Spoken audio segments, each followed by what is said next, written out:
Pada kesempatan kali ini, saya akan membahas mengenai materi keberagaman lingkungan alam, dunia, dan manusia. Kayaknya nggak perlu berlama-lama lagi, langsung kita masuk ke materinya. Let's go! Kalian tahu nggak sih, bumi yang kita tinggalin saat ini memiliki berbagai keragaman. Contohnya, seperti keberagaman sosial dan keberagaman sumber daya alam. Luas bumi kita sendiri diperkirakan sebesar 510,1 km persegi dan dihuni sebanyak 7,8 miliar jiwa.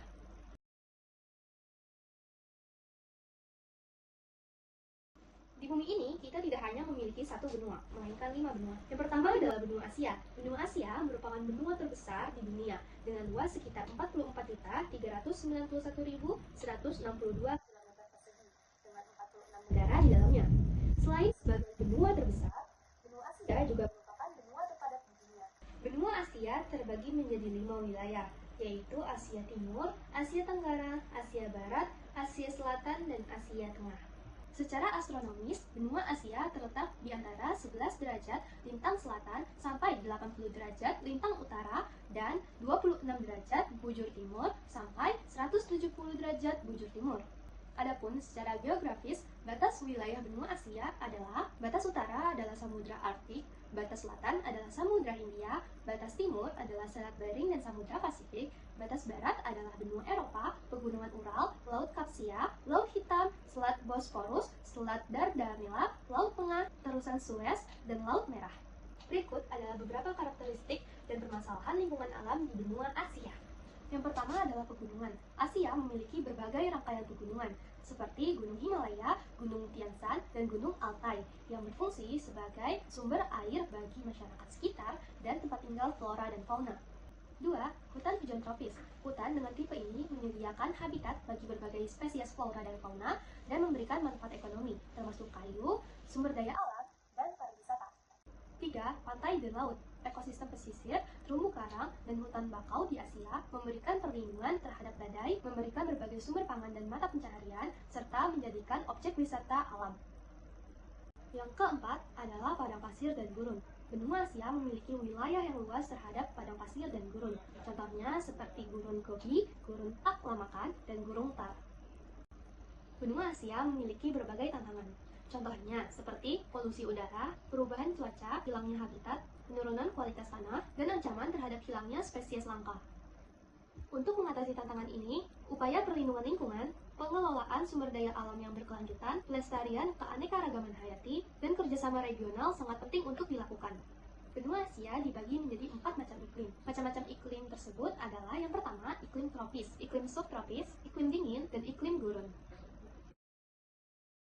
Yang kelima adalah sungai dan sumber daya air. Benua Asia memiliki ketersediaan sumber daya air yang sangat melimpah. Contoh sungai-sungai yang ada di benua Asia adalah Sungai Changjiang, Sungai Mekong, dan Sungai Ganges. Yang kedua adalah benua Amerika. Benua Amerika merupakan benua terbesar kedua setelah benua Asia, yang luasnya mencakup 42.292.000 km persegi. Letak astronomis benua Amerika terletak di antara 83 derajat lintang selatan sampai 55 derajat lintang utara dan 35 derajat bujur barat sampai 170 derajat bujur barat. Dan letak geografis benua Amerika terletak di belahan bumi barat, terletak di antara Samudra Atlantik dan Samudra Pasifik, serta diapit perairan Samudra Arktik dan Samudra Pasifik.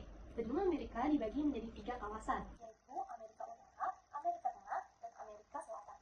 Selanjutnya, batas-batas wilayah benua Amerika sebagai berikut. Yang pertama, batas utara adalah Laut Arktik dan Pulau Greenland. Pertama, batas utara adalah Laut Arktik dan Pulau Greenland. Batas timur adalah Samudra Atlantik, batas selatan Samudra Pasifik Selatan, dan batas selatan adalah Selat Bering dan Samudra Pasifik. Karakteristik benua Amerika. Yang pertama, hutan hujan Amazon. Hutan ini menjadi tempat bagi ribuan spesies flora dan fauna. Yang kedua adalah pegunungan. Pegunungan yang ada di benua Amerika yaitu adalah pegunungan Rocky di Amerika Utara, pegunungan Andes di Amerika Selatan, dan pegunungan Appalachian di timur Amerika Utara. Pegunungan ini memberikan tempat tinggal yang penting bagi flora dan fauna yang unik serta berfungsi sebagai sumber air untuk wilayah sekitarnya. Yang ketiga adalah padang pasir. Contoh padang pasir yang terletak di benua Amerika adalah padang pasir Sonora di Amerika Utara dan padang pasir Atacama di Amerika Selatan. 4. Pantai dan laut. Pantai dan laut pada Samudra Amerika memberikan tempat tinggal bagi kehidupan laut, melindungi garis pantai dari erosi, dan menyediakan sumber daya ekonomi seperti pariwisata dan perikanan. Dan yang terakhir adalah sungai dan danau. Benua Amerika memiliki beberapa sungai terpanjang di dunia. Salah satu contohnya adalah sungai Amazon. Sungai-sungai yang ada menyediakan air tawar yang penting bagi kehidupan manusia, pertanian, dan ekosistem di sekitarnya. Selain itu, benua Amerika juga mengalami berbagai tantangan, seperti polusi udara, perubahan iklim, deforestasi, dan penurunan keragaman alam hayati. Benua Afrika memiliki luas sekitar 30.224.050 km persegi. Secara geografis, benua Afrika terletak di antara 35 derajat lintang utara sampai 34 derajat lintang selatan dan 17 derajat bujur timur sampai 52 derajat bujur timur. Secara geografis, batas wilayah benua Afrika adalah batas utara adalah Laut Tengah, batas timur laut adalah terusan Suez dan Laut Merah, batas tenggara adalah Samudra Hindia, batas barat adalah Samudra Atlantik. Beberapa karakteristik dan tantangan pada benua Afrika adalah, pertama adalah gurun. Gurun yang terdapat pada benua Afrika adalah gurun Sahara di sebelah utara dan gurun Namib di sebelah barat daya. Tantangan pada gurun tersebut adalah kurangnya pasokan air, erosi tanah, dan kemampuan untuk mendukung kehidupan manusia dan satwa di sana. Yang kedua, ada padang rumput dan hutan tropis. Padang rumput dan hutan tropis merupakan tempat tinggal bagi berbagai spesies di sana. Yang ketiga, ada sungai dan danau. Sungai dan danau yang berada di benua Afrika antara lain adalah Danau Victoria, Danau Tanganyika, Danau Malawi, Sungai Nil, Sungai Kongo, dan Sungai Tiber. Yang keempat, ada hutan bakau dan ekosistem pesisir. Benua Afrika memiliki ekosistem pesisir yang sangat penting, termasuk hutan bakau untuk melindungi garis pantai dari erosi dan menyediakan habitat bagi banyak spesies laut. Yang kelima adalah konservasi satwa liar. Benua Afrika terkenal dengan keragaman hayati yang luar biasa, termasuk populasi satwa liarnya seperti gajah, singa, badak, dan kuda Nil.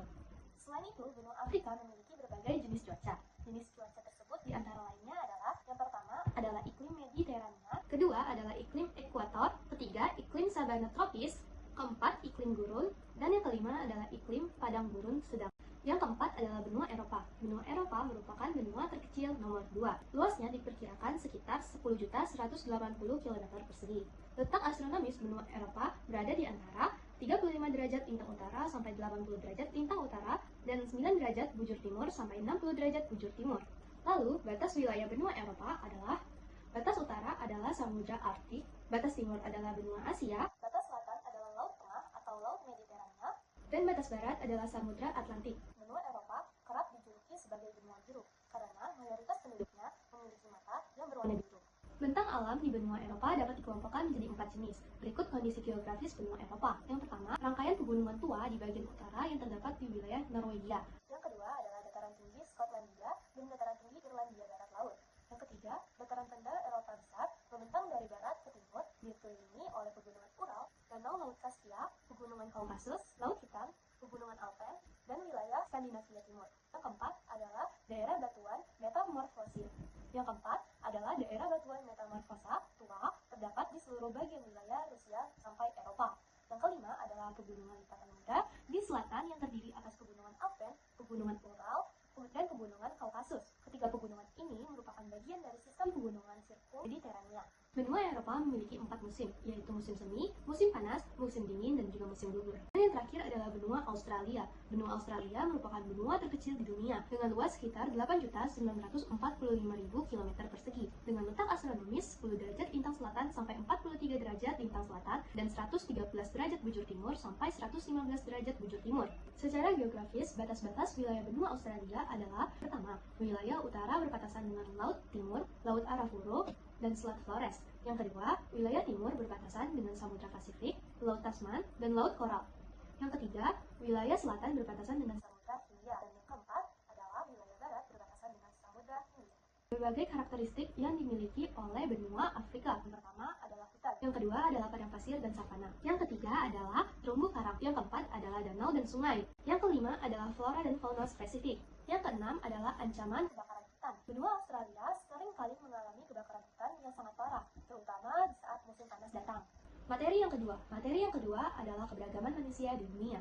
Persebaran manusia di dunia terbagi menjadi beberapa wilayah. Wilayah-wilayah tersebut adalah Afrika, Asia Barat, Eropa, Asia Tenggara dan Oseania, dan Asia Timur. Yang pertama adalah Afrika. Afrika dianggap sebagai lokasi asal manusia modern.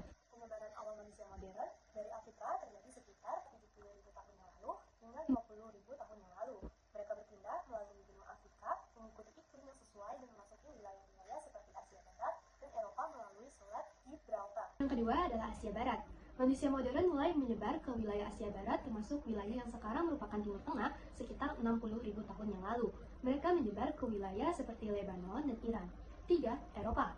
Manusia modern mulai bermigrasi ke Eropa sekitar 45.000 tahun yang lalu hingga 40.000 tahun yang lalu. Mereka menyebar ke wilayah-wilayah seperti Prancis, Spanyol, dan Italia. Yang keempat adalah Asia Tenggara dan Oseania. Migrasi manusia modern ke wilayah Asia Tenggara dan Oseania jadi sekitar 50.000 tahun yang lalu hingga 30.000 tahun yang lalu. Mereka menyebar melalui kepulauan dan memasuki wilayah seperti Indonesia, Filipina, Papua Nugini, dan Australia.